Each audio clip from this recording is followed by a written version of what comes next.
and then Carolyn will read a couple other scripture passages after that. So I'll read it responsively. I guess I'll read the light text and you can read the bold.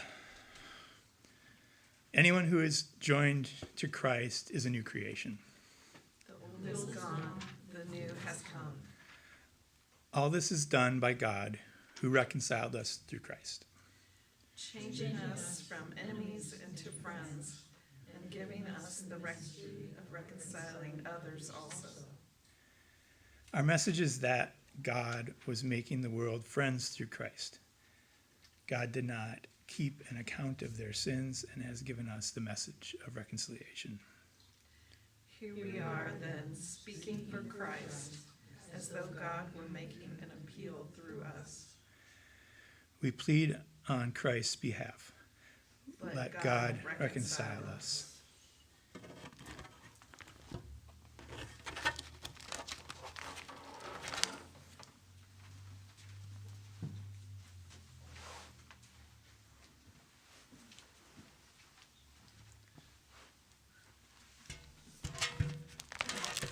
Goodness, Andrew, you're a lot taller than I am. Oh, sorry. I think you can push that down. Yeah, that might not. Although I want to see it, so that's. I see there. The first passage is Romans chapter 12, verses 8 through 10, which I think might be different in this. I don't know. A teacher should employ his gift in teaching, and one who has the gift of stirring speech should use it to stir his hearers. If you give to charity, give with all your heart. If you are a leader, exert yourself to lead. If you are helping others in distress, do it cheerfully. Love in all sincerity, loathing evil, and clinging to the good. Let love for our brotherhood breed warmth of mutual affection. Give pride of place to one another in esteem. The second passage is from 1 Corinthians, the 12th chapter, verses 12 through 26. For Christ is like a single body with its many limbs and organs, which, many as they are, together make up one body. For indeed we were all brought into one body by baptism, in the one Spirit, whether we are Jews or Greeks, whether slaves or freemen, and that one Holy Spirit was poured out for all of us to drink. A body is not one single organ, but many. Suppose the foot should say, "Because I am not a hand, I do not belong to the body." It does belong to the body nonetheless. Suppose the ear were to say, "Because I am not an eye, I do not belong to the body." It does still belong to the body. If the body were all eye, how could it hear? If the body were all ear, how could it smell? But in fact, God appointed each limb and organ to its own place in the body as he chose. If the whole were one single organ, there would not be a body at all. In fact, however, there are many different organs, but one body. The eye cannot say to the hand, "I do not need you," nor the head to the feet, "I do not need you." Quite the contrary. These organs of the body, which seem to be more frail than the others, are indispensable. And those parts of the body which we regard as less honorable are treated with special honor. To our unseemly parts is given a more than ordinary seemliness, whereas our seemly parts need no adorning. But God has combined the various parts of the body, giving special honor to the humbler parts, so that there might be no sense of division in the body, but that all its organs might feel the same concern for one another. If one organ suffers, they all suffer together. If one flourishes, they all rejoice together.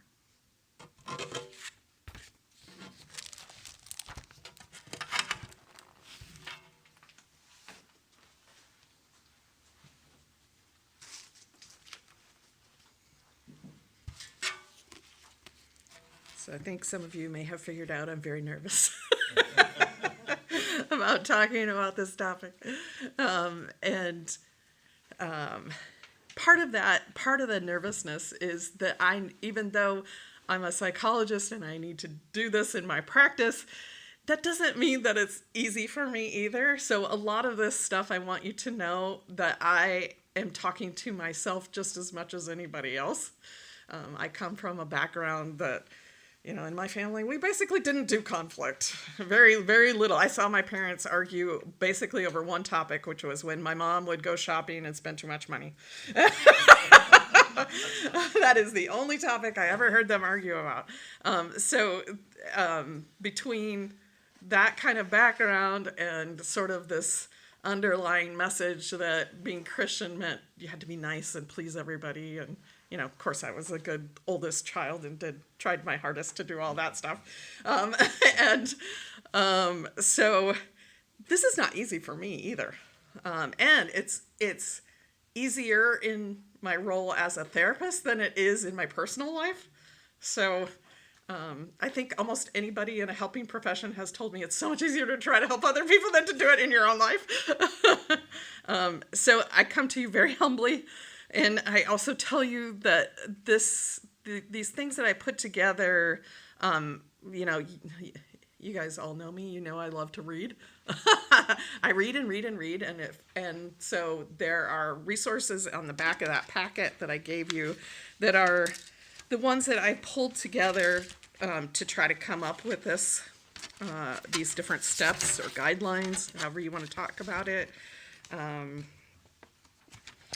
So I took a look at a book by Stephen Covey called The Third Alternative, the Assertiveness Workbook by Randy Patterson, and a blog article that was 7 Healthy Ways to Resolve Conflicts at Church or Work. So I am envisioning this time today as a discussion more than as me standing up here lecturing. So, and I know there are some people on Zoom, so hopefully our microphone will work, or you can come up here, either way. So please, at any point, at any of these steps, if you have something that you want to add or a different perspective, please say so. And I thought I had put a pin out for myself. Oh, there it is. So that I can make notes, because really what we're doing, this is a starting place, but what I envision this being is that we together as a community create, how do we want to deal with it when there is conflict? We're a community together. So yeah, these people in these books say these things, and maybe some of it's me too.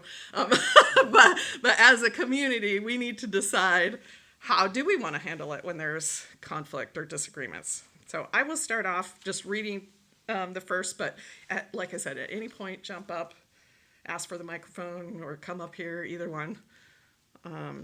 So the first step that I wrote down was acknowledging that you feel hurt or misunderstood. By the way, do all of you have this? Except, I'm sorry, Zoom people, I forgot to send it out. Acknowledging that you feel hurt or misunderstood. Even though we are a peace church, and many of us have deep connections with others in the church who we know are good people, anyone can make mistakes and do things that accidentally hurt others' feelings.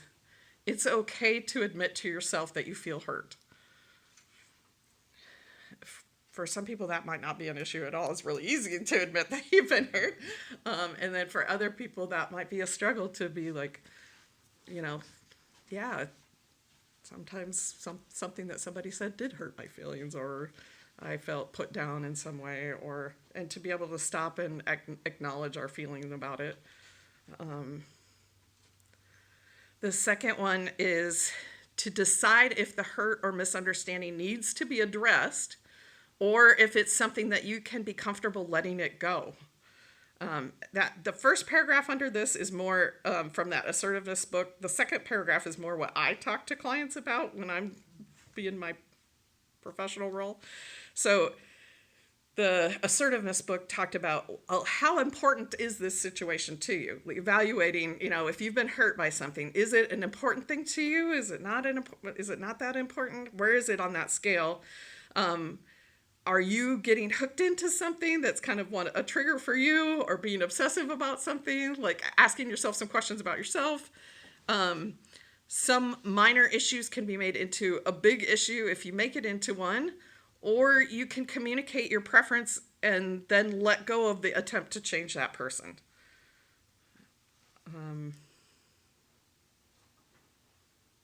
Ask yourself what the goal of the communication is and whether you're likely to reach it.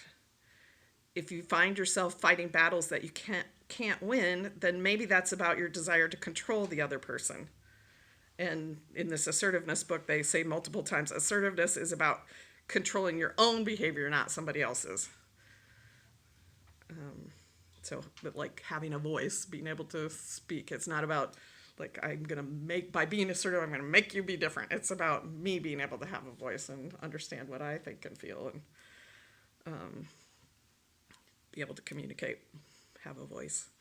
Okay, when I'm in my professional role, usually when I talk about this whole, like, can you let it go, or is it something that you need to be addressed, then the kind of guideline or principle that I think about is, would it make you behave differently around that person? Like, would you be more withdrawn from them, more quiet? Would you feel more irritable? Avoid even any interaction with them at all? And if so, then that's probably a hurt that needs to be addressed, because even if you don't address it, they're going to notice that something's different. You're behaving differently. So if you believe truly that it will not affect your behavior with them, that you can let it go, then please do.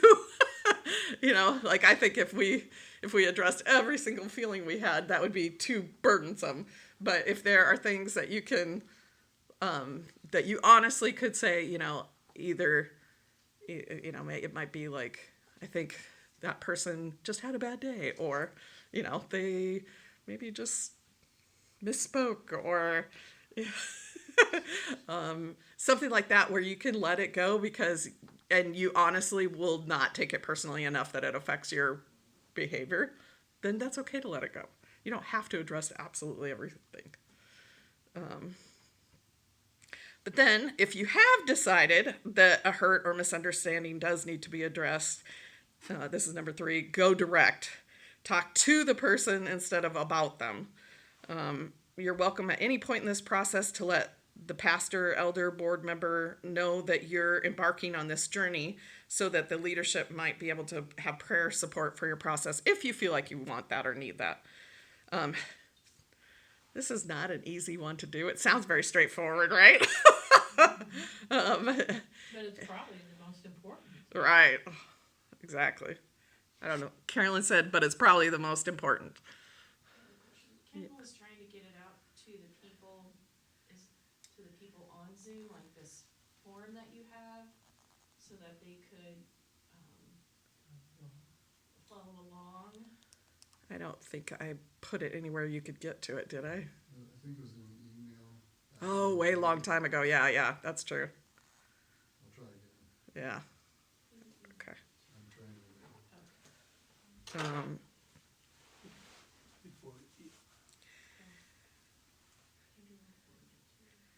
So I know number 3, talking to the person instead of about them is like like the way I was raised. It's very scary. I'm not trained to be super assertive. I don't feel that capable of doing that. Sometimes we might sort of tell ourselves that, they're not going to respond well anyway, so why bother? Like, there's so many different reasons that we could have for not doing this. And like Carolyn said, it's probably one of the most important things to do is to, like, basically any kind of anxiety therapy has some level of exposure. One of the ways that we get better at things is to do the hard stuff that we're scared of doing. And in doing it with people, that helps build the trust that they are the kind of person who could respond well. Like, we don't know until we try. And then once we try, if you were like, oh, this is going to be really scary, and I try to bring this thing up with somebody, and it ends up, oh, that really wasn't as bad as I thought it was going to be. And then that builds up some trust, and then the more you do that and practice that with that person, the more trust it builds up that they can respond in a positive way.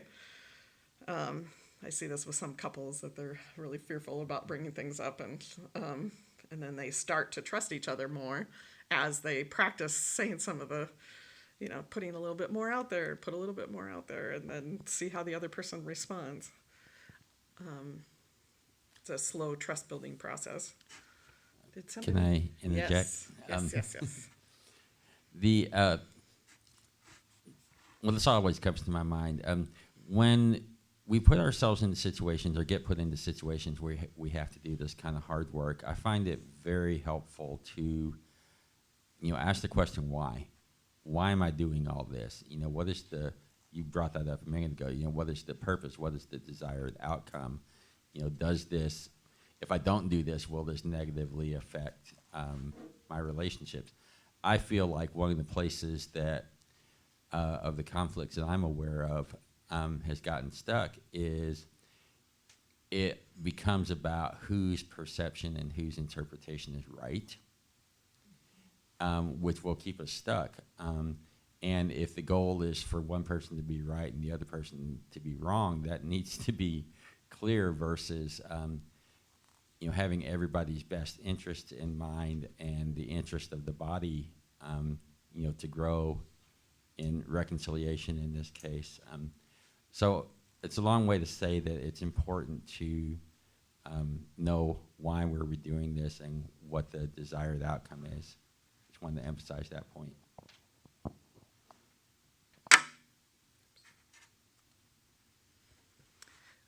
The next few are kind of, I put these in steps, but they're not really steps. They're just kind of a bunch of things we should think about. Like this next one is choose a time and place. Nobody likes to be embarrassed in public, so strive for privacy as much as possible. Pick a time when you're both calm and focused and have enough time to deal with the issue, and a time that works for both of you. If someone springs a confrontation on you that you didn't expect, like if somebody just comes to you and starts talking about it, you get to decide if you're willing to talk about it then, or you could ask for a different time.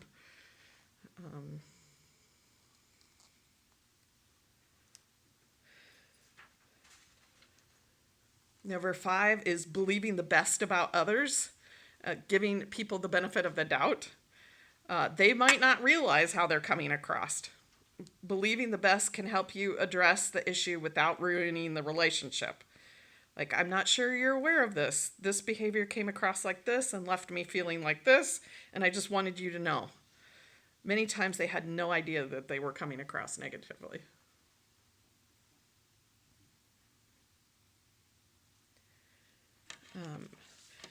In a similar way, start with bonding. Talk about what you do like before saying what you don't like. Help them to feel like you're talking about a specific problem, not about as their total worth as a human being. Tell them that you want things to get better, that you appreciate the gifts they bring out and the good that they do, and that you look forward to a future and want things to work out.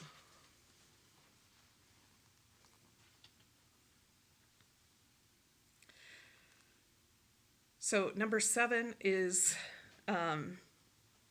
some concerns could be relatively straightforward and resolved pretty quickly using some or all of these different pieces here. Describing in specific behavioral terms, what did you see? What did you hear? When you said this or didn't say this or did this or didn't do this.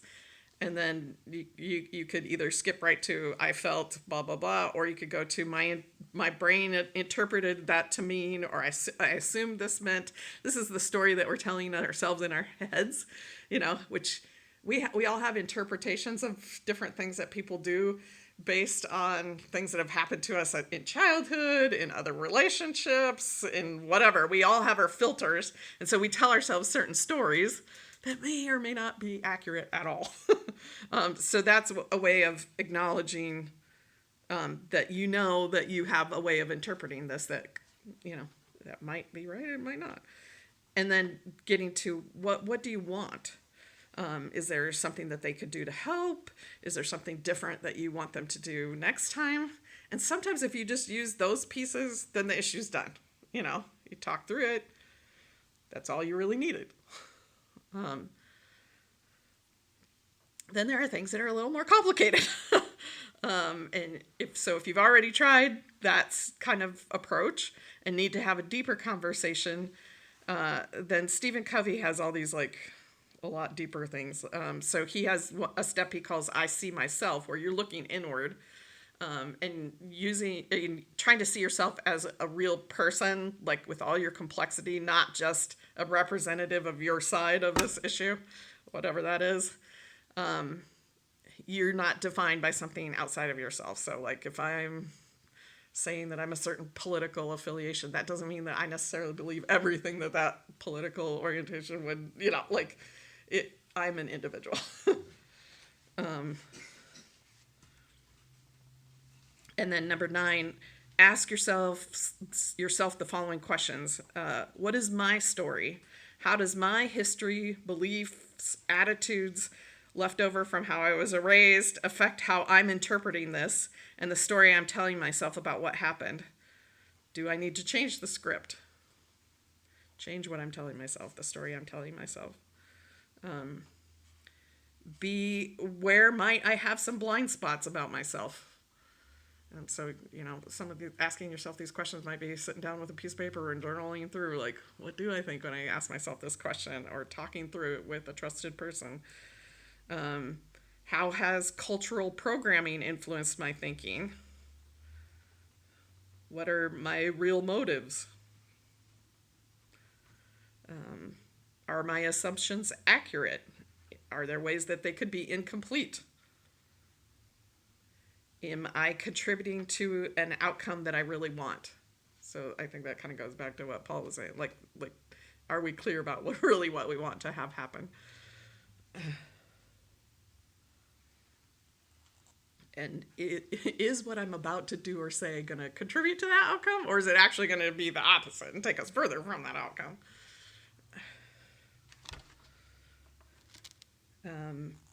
Step 10 is defining the problem. You can't solve an impression or a feeling or an interpretation. You can only solve a problem. I really like that. I hadn't thought about it that way.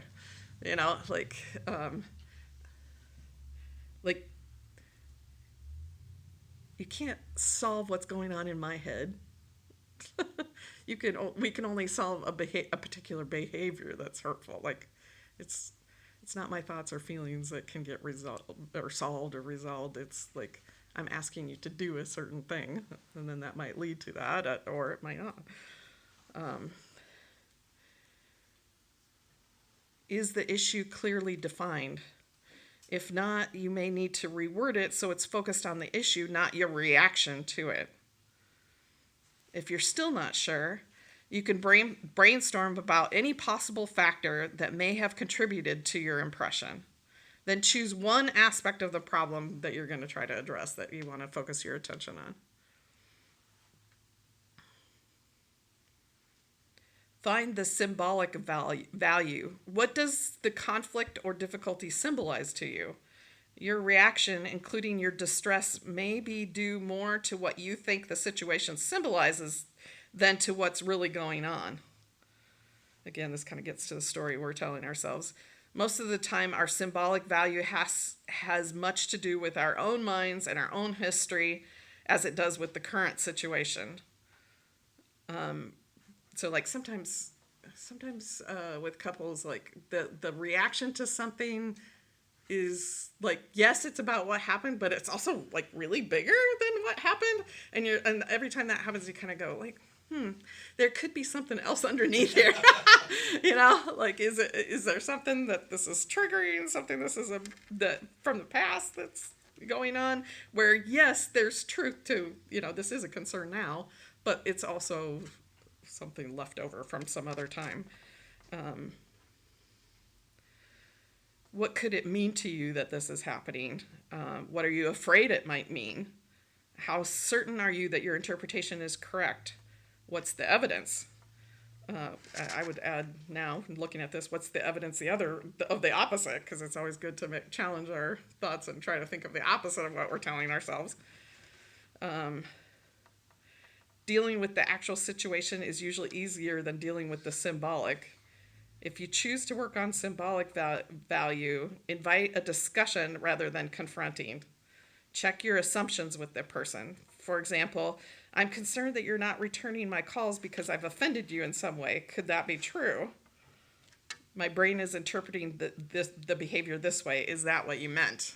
Kind of just having a discussion to check in instead of like, hey, you did this. This is, again, there's a lot of repetition. This definitely could be cleaned up. But defining your goal, what's the outcome that you hope for? Think about how you want things to change. It's about the results, not self-expression. We often have a secret goal of making the other person admit that they were all at fault and we were completely innocent. Sometimes our anger leads us to fantasize about total victory, that they would admit total guilt. Instead, focus on the behavior, not convincing people that they were wrong. Again, what's your actual goals in this conflict situation? What do you want to have happen?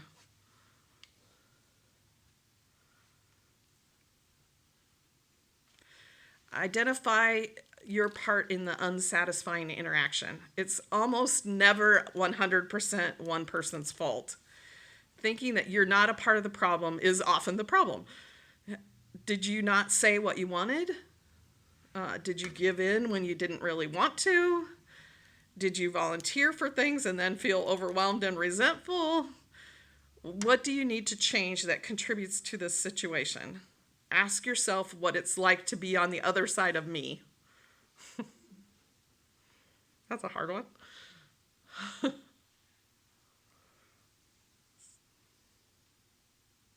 Sometimes we might need somebody else's help to get that perspective. Somebody that you trust that you could ask. Then move to Stephen Covey's step of I see you.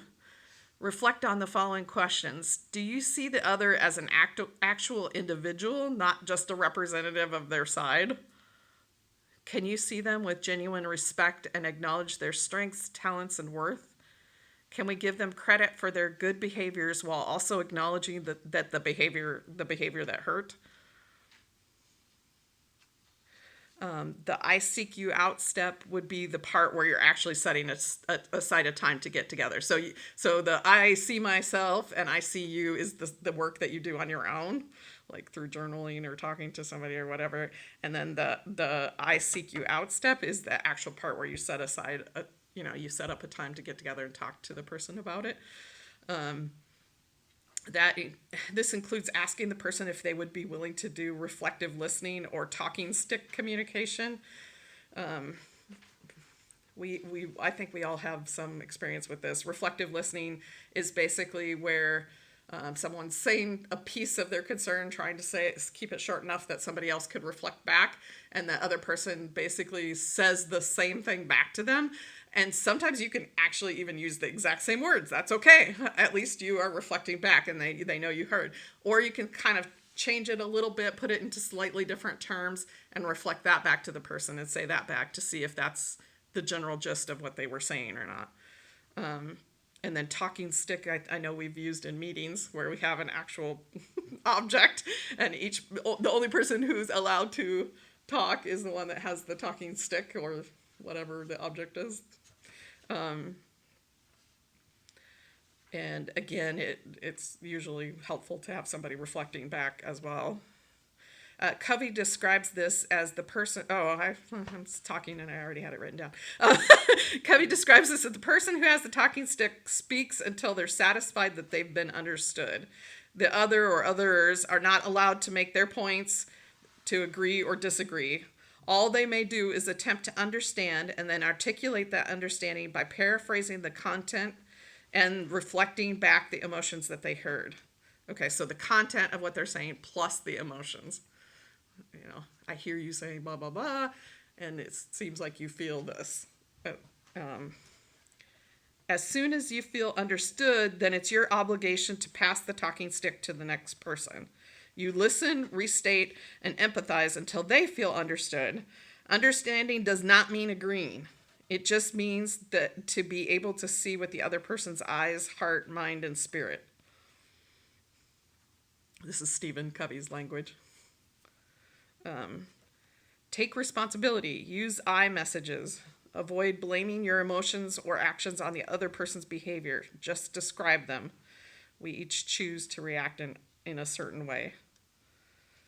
Try to avoid old history. Stay on the topic and avoid getting led astray to all these other topics. So a really common dynamic in couples is one person brings up a concern and the other person feels attacked, and so they try to defend themselves by saying, yeah, but you, and then now you have two concerns on the table, and this person defends it, yeah, but you, now you have three concerns, and it just keeps going until you're at the end of, you're like piled up in this hopeless mess. So trying to stick to one subject instead of have it be the huge pile.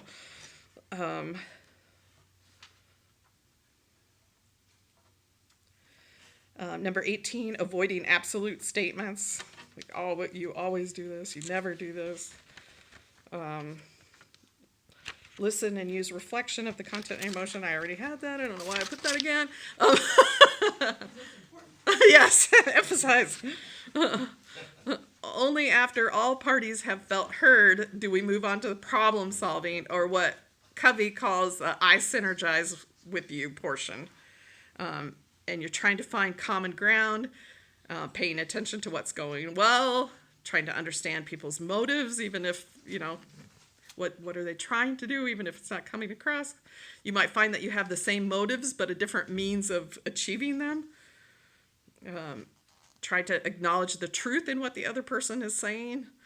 And this is Stephen Covey's big point of this whole I synergize with you is 23. Are you willing to try to find a solution that's better than either of us or any of us have come up with yet?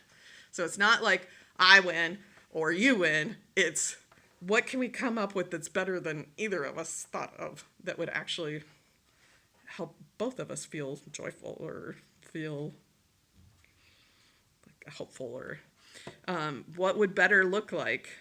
List a criteria for a successful outcome that would delight us both or all. So, I think he's talking a lot about like group dynamics too. Like, what would be the criteria that would have to be met for us to feel like this could potentially delight us all? Brainstorming possible solutions that meet those criteria. Experiment with radical possibilities, just suspending your judgment, come up with radical, crazy, wild stuff. We know we have synergy when there's excitement in the room. Ideally, both parties commit to doing something and then check back in after a time to monitor the results.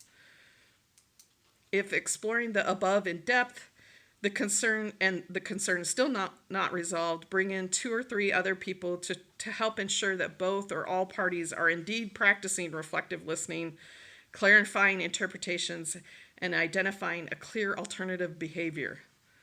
This could be the pastor, one or more of the elders, one or more members of the board, or other congregation members who are willing to support all of you in this process. At the close of this step, please make sure that the pastor or elders know if you have reached a mutually acceptable resolution or whether you still have lingering concerns. And then if the concerns remain, we might reach out for additional support through the Central Plains Mennonite Conference, and the pastor, elders, or members of the board can facilitate an inquiry with the conference. So those, and then the other thing that I put in there, I had a long time ago, very briefly and not very well, tried to introduce this tool to. This is basically a reflective listening tool that just has more structure to it. It's not fancy. It's pretty much just reflective listening. So basically the structure is that whoever's the person bringing up the concern would be the speaker, right? And that person would be trying to answer these sentence stems one at a time. So like the first one is I notice, and it says in behavioral terms, what do you notice? What's being said, done, not said, not done? What specifically are you noticing that's the concern? And then once the speaker has said that, the listener would just reflect back, oh, so you noticed blah, blah, blah, you know? And then once the speaker is satisfied, yep, you got that part, then you move on to the next one. I assume this means, and that's the one of the interpretation in your head. And then the listener just says, oh, so you assume this means blah, blah, blah. Like you're just reflecting back. You're not doing anything else. And so you work your way all the way around the circle. The only ones that have a special is I worry about. There's also an alternative. This reminds me of this other thing from my past. You could do either or both of those. And then again, I would emphasize the I want. Try to be specific. What kind of behavior do you want to have happen? So this is a really nice tool. Some people love this thing. I have a couple right now. They love this tool. and they use it a little differently. Like the person who has the concern will sit down and write out their answers to all of these, and then they'll go around the circle together. So like you can use it how you want. It's just a tool. So then, okay, first of all, before I move to part 2, any thoughts, questions at this point? We are going to have a reflection time too, so no pressure.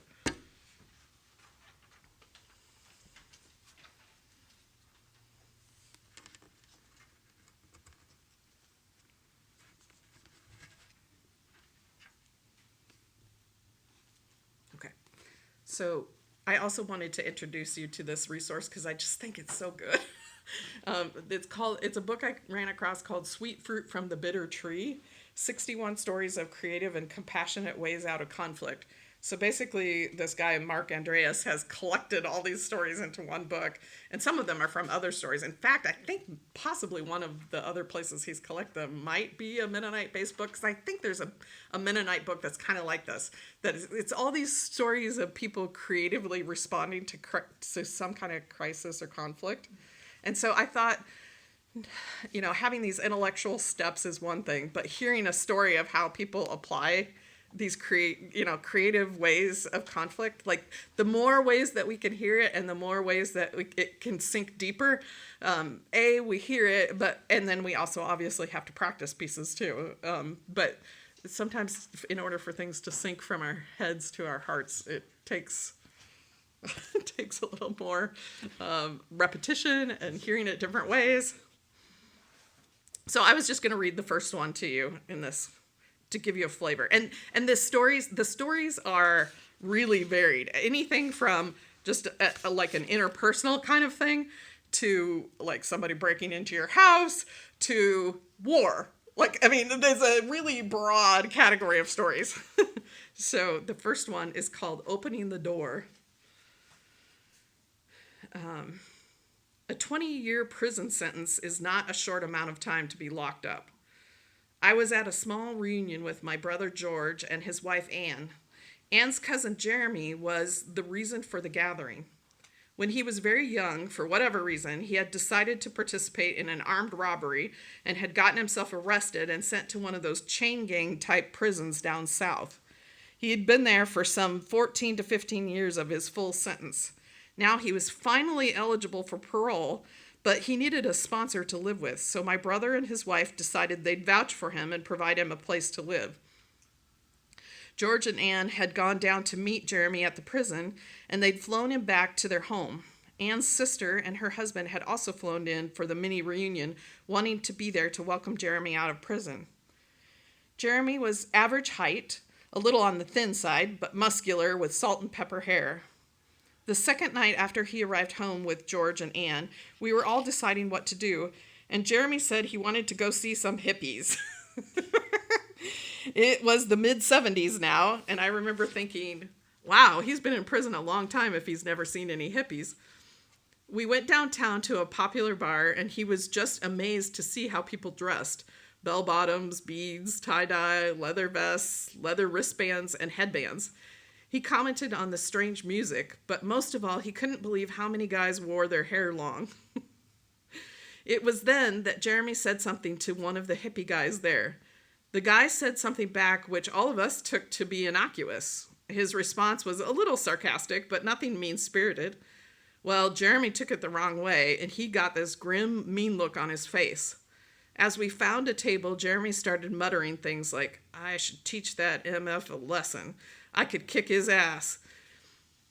We kept trying to calm him down, telling him the guy didn't mean what he had said, that he was just that it was just how people talk these days. But Jeremy's mood didn't improve. Soon we decided it was better we all just went home. When we got back to George's house, Jeremy was still in a dark mood. We all sat down in the living room, all except Jeremy, who kept pacing back and forth in a heightened state of anxiety. The others tried to calm him. Someone suggested that he sit. He did, but I could see that it only made him more agitated. Before long, he jumped back up and stormed into my brother's bedroom. I don't know how he knew my brother had a gun in there, but he came back with my brother's gun. I'm going to go down there and teach that son of a bitch a lesson, he growled, sticking the gun in his belt. At that, total pandemonium broke loose in the house. The women and the guys were pleading and arguing with him, trying to talk him out of this. They kept blocking his entrance to the door, and he kept yelling, get out of my way, get out of my way. I'm going to go back down there and show that asshole. Sorry, all the swear words. My brother managed to get the gun, but it just made Jeremy angrier and more intent on storming back to the bar for a fight. The women were starting to cry, oh, Jeremy, please don't do this, please. And it just kept going on and on. The pitch of hysteria was getting higher and higher, and Jeremy's rage was only building. Finally, after 5 or 6 minutes, I just got sick of the whole thing, so I walked over to the door and opened it. I looked at Jeremy and I said, go, get out of here. I didn't give it any conscious thought at the time, but nothing anyone else was doing was working, so I just tried something else. I was going to let him go, and then I was going to call the police. Go ahead, I continued. You must want to go back to prison. You must be afraid of making it in the real world, so go ahead back to your nice, safe, warm prison cell and spend the rest of your life there. He kind of froze, and everything changed. I could see something was going on in his brain. Then he grabbed me and hugged me and started crying and sobbing, and it was over. We sat down as a family and talked about how there were a lot of things Jeremy was going to have to learn in order to live well in the outside world. One of those things was that people might say something he didn't like. The way we handle it here on the outside, we explained, is that we either ignore it or we say something back and then just let it go and be done with it. We also talked about the false sense of security of being thrown back into prison. In prison, you don't have to make any decisions about your life. You let someone else do it for you. Out here in the world, we said, you get the opportunity to make your own decisions and go forward. We talked about all the positive things that could happen in his life, and we asked him what skills he had. It was then that he told us he had learned to be a welder while in prison. Well, there you go, I said. You already have a skill you can use out here. There are plenty of welding jobs around. Years later, I was over at my brother's on Christmas night when Jeremy called. He asked to talk to me so that he could thank me. Over the phone, Jeremy told me that when I opened the door those years ago, it changed his life. He said that in that moment, in a way, he really had wanted to go back to prison because he didn't feel like he knew how to make it in the real world. That realization stopped him in his tracks and allowed him to think about what he needed to learn in order to make a life for himself. He told me that after staying with my brother, he had met a gal who he eventually married, and together they moved down south where he started his own welding business. Now he had children, and he was happily living together with his family. It's written anonymously.